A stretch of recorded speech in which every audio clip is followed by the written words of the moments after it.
అమ్మవారు శివుణ్ణి ఆక్షేపించింది ఏమనో తెలుసా? నీకు కట్టుకుందుకు బట్టలు కూడా లేవు, సరిగ్గా దిగంబరుడుగా ఉంటావు, నేను కాబట్టి చేసుకున్నాను, నేను ఎవరు చేసుకుంటారు? పులితోలు కడతావు, ఏనుగుతోలు కడతావు, ఇంకేం లేవు, రెండే బట్టలు అంటే ఆయన అన్నట్ట పులితోలు ఏనుగుతోలు రెండు దాచిపెట్టే నేను ఏం కట్టుకుంటానో నీకు చూపిస్తానన్నట్ట. ఈవిడ కావాలనే పులితోలు ఏనుగుతోలు అయ్యవారికి దొరకకుండా చేసింది. ఈవిడ స్నానం చేసి వచ్చింది కైలాస మానస సరోవరంలో. ఆ తువ్వాలు ఉంటుంది కదండి, అమ్మవారు తుడుచుకున్న తువ్వాలు, అది ఆరేసింది అక్కడ. ఆయన వెంటనే దాన్ని ధరించాట వస్త్రంగా. అమ్మవారు స్నానం చేసి తుడుచుకున్న తువ్వాలని శివుడు ధరించాడు. అదేమిటి అంటే ఇది అచ్చం పులితోలు ఏనుగుతోలు రెండు కలిపినట్టుగా ఉంది అన్నట్టు. ఎందుకని?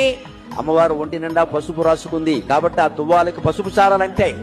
అమ్మవారు కస్తూరి తిలకం దిద్దుకుంది కాబట్టి కాటుక పెట్టుకుంది కాబట్టి నల్లటి సారలు కూడా అంటే నల్ల సారలు పసుపు సారలు ఉంటే పులితోలే కదా. అమ్మవారు పరమానంద పడిపోయింది. ఓ నీ ఇల్లు బంగారంగా, దేవాతి దేవుడివి, మహానుభావుడివి, నేను తుడుచుకున్న తువ్వాలు నువ్వు కట్టుకోవడం ఏమిటాయి అంటే ఒక్కటే మాట, ఐ లవ్ యూ, నేను నిన్ను ప్రేమిస్తున్నా, నాకు అన్నీ బాగానే ఉంటాయి, తుడుచుకున్న తువ్వాలు అయితే ఇంకోటి అయితే నిన్ను ఇష్టపడినప్పుడు నీకు సంబంధించినవన్నీ ఇష్టం.